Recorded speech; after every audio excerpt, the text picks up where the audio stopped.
Hello, everyone. This is Kerwin, and he's not paying Cushrow. attention. We're travel this week with Cushrow and Kerwin, and this is kind of a somber episode because we are going to talk about the crash of Pakistan International Airlines flight, um, and uh, we're here to give the facts as we know it because this is very recent as yesterday, right? There's the 23rd. Yeah. Yes, as recent as yesterday. So this is we want to throw the facts out there so you guys can see what the facts are. And of course, the story is going to be developing. You're going to hear lots of rumors because everybody wants to be first when a aircraft accident happens. But what our goal here is just to try to show you what are the exact facts and what's going on.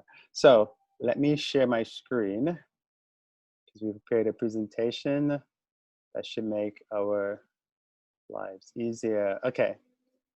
And I hope you can see my screen there. So, okay. So it's Pakistan International Airlines, Airbus A320, and it crashed in May 22nd, and it's PK8303 is the flight number. Okay, so Kushal, maybe you should talk about where Pakistan International Airlines is based. They're based in Karachi, in Pakistan, of course. And this particular aircraft is, I believe, one of 12 um, Airbus 320s that they have in their fleet. Okay. And I believe it was manufactured in 2004 and was first delivered to China Eastern. Hmm. And then Pakistan leased it from GCAS in 2014. So it's been in service for about 6 years Okay. with PIA, and it's about a 16-year-old airframe. So it's Gotcha. really not that old, but Yeah, it's not exactly brand new either.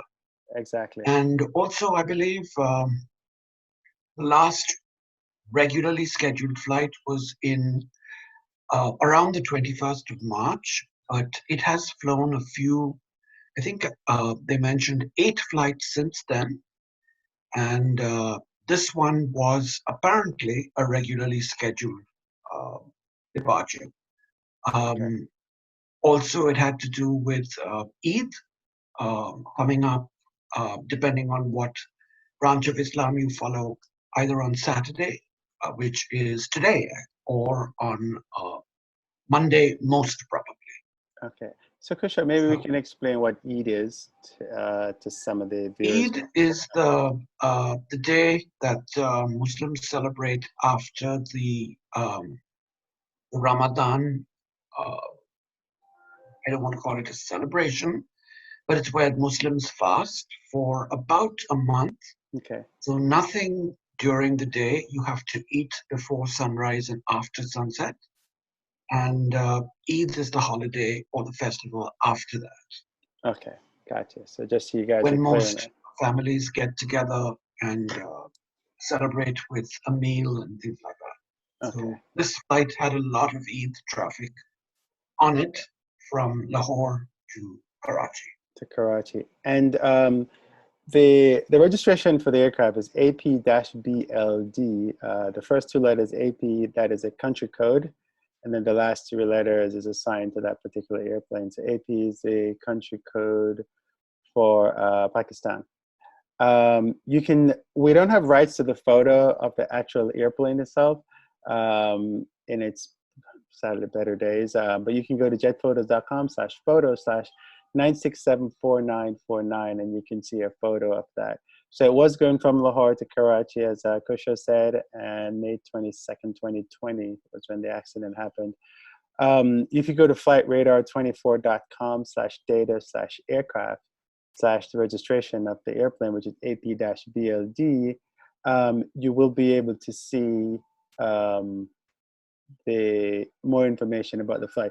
You won't see too much information because typically when an accident happens, the information is closed because there'd be a lot of people trying to look at the information, and the investigators need that information. So typically you won't be able to see that, but you can see previous flights that this aircraft had made. And also, if you go to piac.com.pk, you can get more details about what happened with the flight. If people are not familiar with where Pakistan is, it is between Afghanistan and India. And I think it also borders, is that China it borders with on the other side? Yes, Iran. And Iran up there in the lower section. So this map gives you an idea of where it was and how far it was going from Lahore to Karachi, and it takes about an hour and 45 minutes usually for this flight. Okay, so Kusha, let's talk about this for a little bit. So based on a residential complex. Apparently, well, it was on the outskirts of the airport with several high rises, but I don't believe they were in any way obstructing the runway. Okay. They were sort of airport adjacent, but very close to the airport. And there is a video that has been shown, at least when I saw it on the BBC, that actually showed this aircraft on its final approach. Yeah. The weird thing, again, I don't believe we have rights, or Kerwin has rights to show this. No, we don't have any rights. And you know what the thing is about crashes is,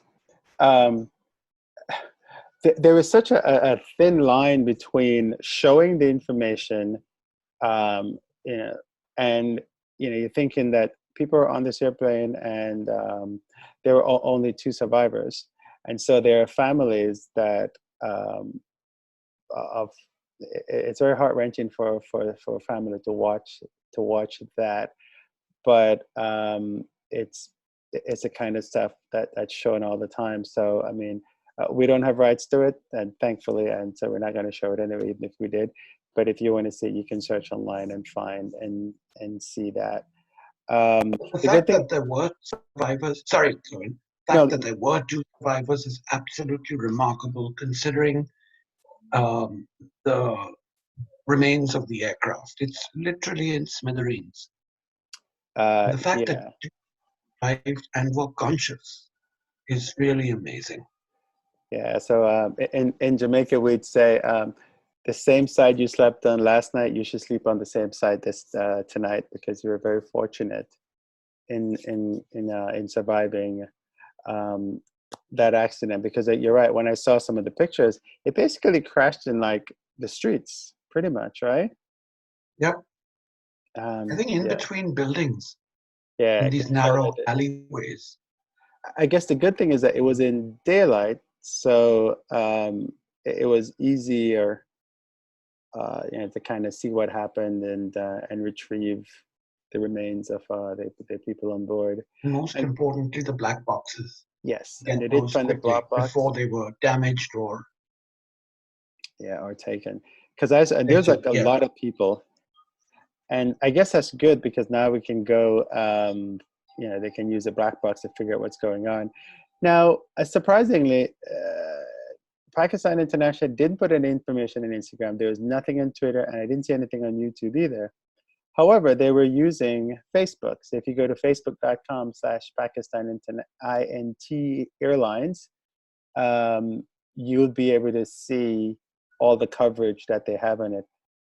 It is only in Pakistani. Is that the name of the local language? Is that right? Urdu. What's it? Urdu. Urdu. Urdu. URDU. URDU. So it's Urdu. Yeah. Okay. So it's only in the local language. So I couldn't understand. There was some shouting, so I don't know what was going on. But if you go, there is information on the Facebook page. Also, if you go to piac.com.pk/corporate/press-releases, you can find, they've issued a press release on it. And basically the press release just says, we've had an accident. Our condolences to the families. and they are gathering information on it.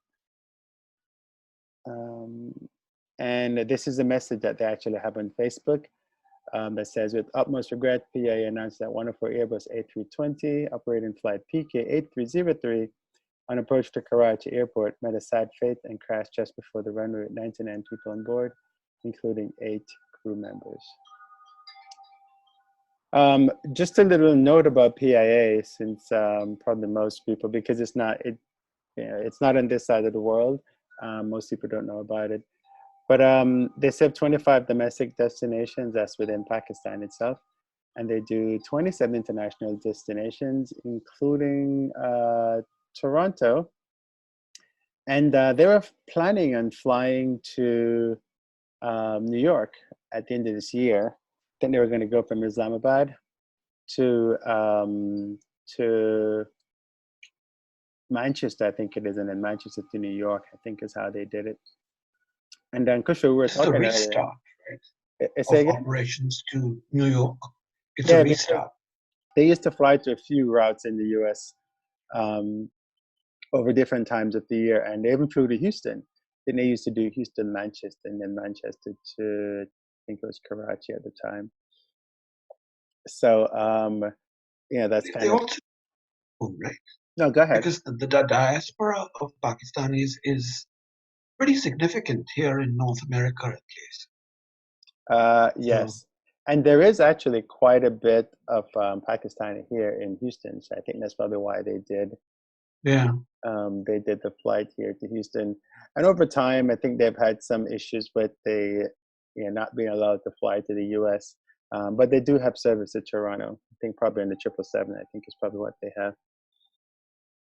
For a while, they were also banned by the EU because there was something about the maintenance of their planes. And I think only very specific aircraft, I believe it was the 777s, were allowed. And I think that was probably around when they pulled out of the US when all that was happening. Now, interestingly enough, on their website, which was dated the 21st of May, a day before the accident, it said regular international flight operations have been suspended until the 31st of May, and regular domestic flight operations have also been suspended until the 29th of May. But this flight occurred on the 22nd, so my guess is they just didn't update the website. Also, I'm not sure if the 8000 series of flight number is similar to what it is, let's say, for the US, where they're typically, not a regularly scheduled flight number, right? Opposed to like a special up. But I don't know if that was, if that's still a valid flight number in Pakistan. Yeah, I'm not sure if it's a regular flight as well. And what Kushrow is talking about is normally when your flight numbers are normally they normally stop at 1,000 unless the airline has like a lot of flights, and Pakistan International does not have a lot of flights. And so when you're doing coaching, you'd have like 8,000 series would belong to a particular airline that you work with, or the 8,000 series might be special operational flights or something like that, and that might be the case here.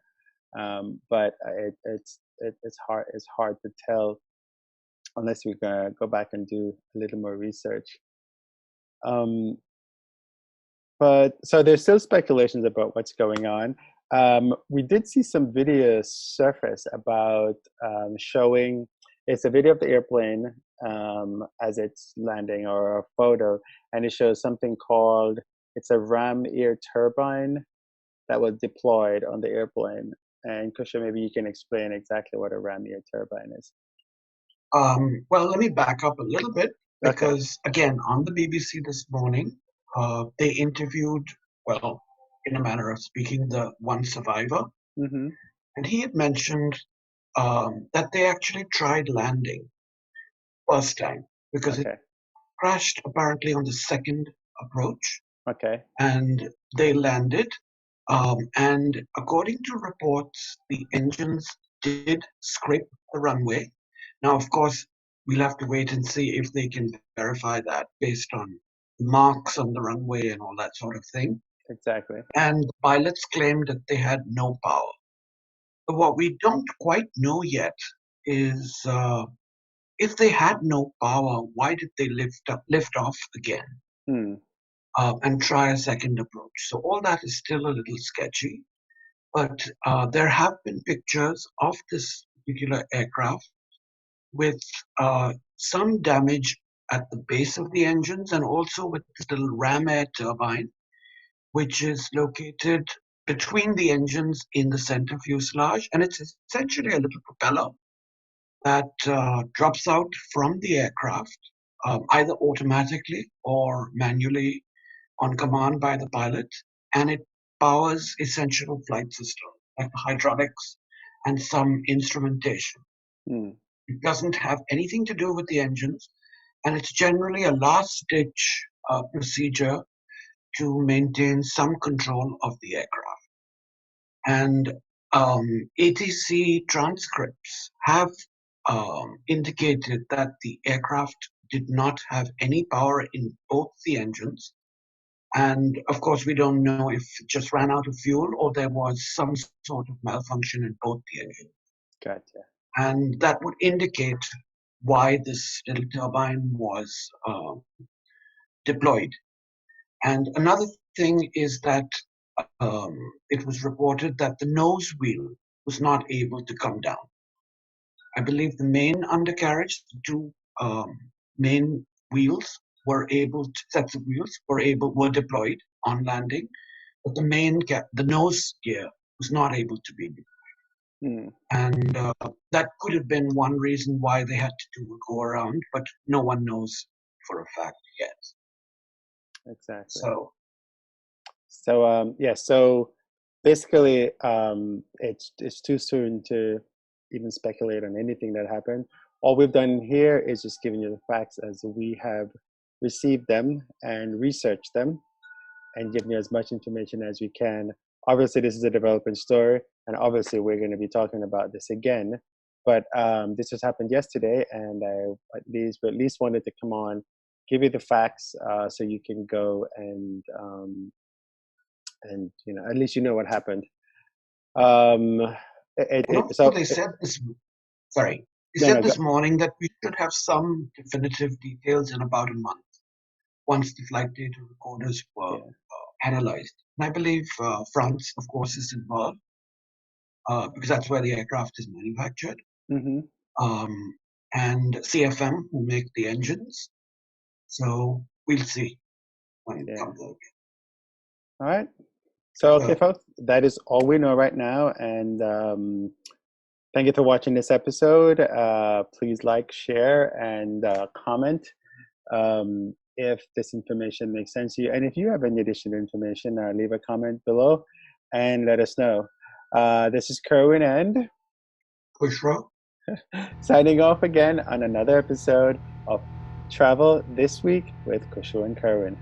Thank you guys for watching.